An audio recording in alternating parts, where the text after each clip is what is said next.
नमस्कार, बहुत स्वागत है आपका। कार्तिक के महीने में सूखी हुई तुलसी की लकड़ी के कुछ महाप्रयोग बताए गए हैं विष्णु पुराण में। इस प्रयोग को करने से धन संपदा की कभी कमी नहीं होती। वैसे तो तुलसी की सूखी हुई लकड़ी यानी कि कोई पेड़ पहले से सूखा हुआ या कोई ठाल सूख गया है या फिर कभी आपने देखा होगा टूट के वहाँ पर गिरा होता है, 7 छोटी छोटी लकड़ियाँ लेकर उसका प्रयोग कैसे करें कि लक्ष्मी स्थिर हो जाए। तुलसी का पौधा हमारे घर आंगन में तो होता ही है और शास्त्रों में कहा गया है कि तुलसी की जड़ में सभी तीर्थ, मध्य में सभी देवी देवता और ऊपरी शाखाओं में सभी वेद स्थित हैं।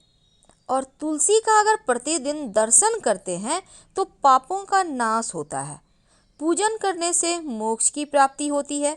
इसीलिए तो देव पूजा और श्राद्ध कर्म में तुलसी का पूजन करना आवश्यक माना गया है।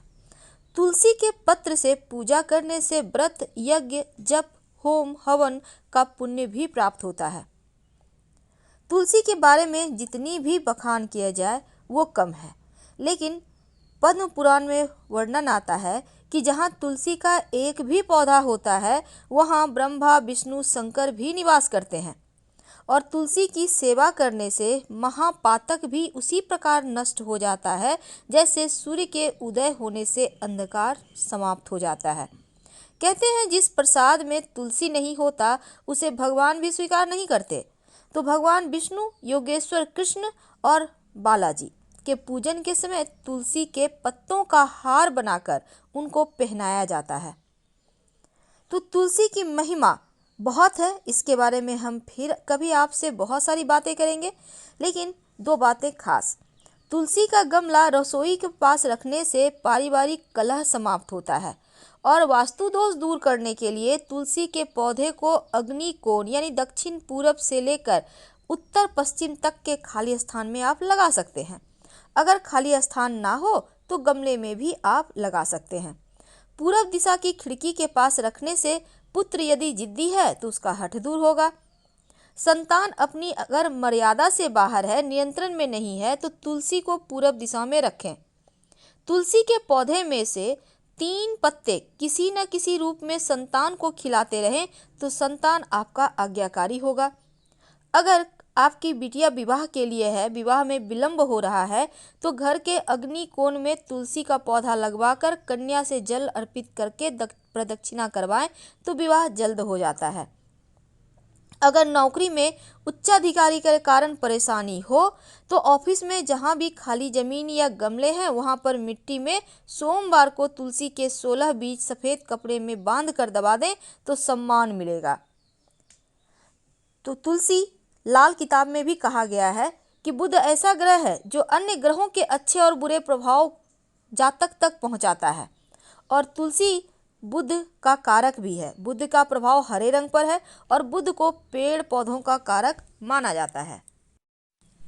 तुलसी का जो पौधा होता है जैसे ही सूख जाता है तो सबसे पहले घर से बाहर निकाल देना चाहिए, वरना निगेटिव एनर्जी बढ़ती है। लेकिन तुलसी के पौधे की जो जड़ होती है इसमें तिलस्मी शक्ति होती है, धन को खींचने की शक्ति होती है। तो आप एक काम करें, आप सबसे पहले तो आपको चाहिए होगा, अगर आप चाहते हैं चंद्रमा, राहु, केतु सब शांत रहे, लक्ष्मी प्रसन्न रहे, तो आप तुलसी की लकड़ी सूखा हुआ ले लें या जड़ ले लें और तुलसी का पत्ता ले लें सूखा हुआ या सुखा लें।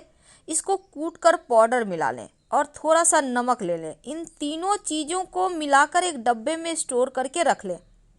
अब रोज नहाते समय आप किसी भी मंत्र का उच्चारण करें, जैसे ओम नमो नारायणाय, इस मंत्र का जप करें और ये जो मिश्रण है उसको 1 चुटकी नहाने के पानी में डालकर नहाएं। फिर देखिए कैसे तरक्की होती है। तो कार्तिक माह के शुक्ल पक्ष की त्रयोदशी तिथि को याद रखिए, कार्तिक माह के शुक्ल पक्ष की त्रयोदशी तिथि को तुलसी के पौधे की सूखी हुई छोटी छोटी पतली पतली 7 लकड़ी ले लें। उसको रुई के सहारे या कच्चा सूत के सहारे अच्छे से लपेटकर एक मिट्टी के दिया में डालें। इसमें फिर आप घी डालें। आपके आसपास जहाँ भी कोई मंदिर है या अगर मंदिर आसपास आप नहीं जा सकते नहीं है तो आप घर में भी ये प्रयोग कर सकते हैं। लेकिन शिव जी के मंदिर में ये दिया नहीं जलाना है। जब भी जलाएंगे श्री हरि विष्णु भगवान श्री कृष्ण के सामने जलाएंगे और शाम के वक्त जलाकर आरती करना है। धन स्थिर हो जाता है, लक्ष्मी स्थिर हो जाती है, धन की कमी नहीं होती। हम आपसे विदा लेते हैं। ये प्रयोग जरूर कीजिए। पसंद आए तो लाइक कर सब्सक्राइब करें, शेयर करें, कमेंट करें।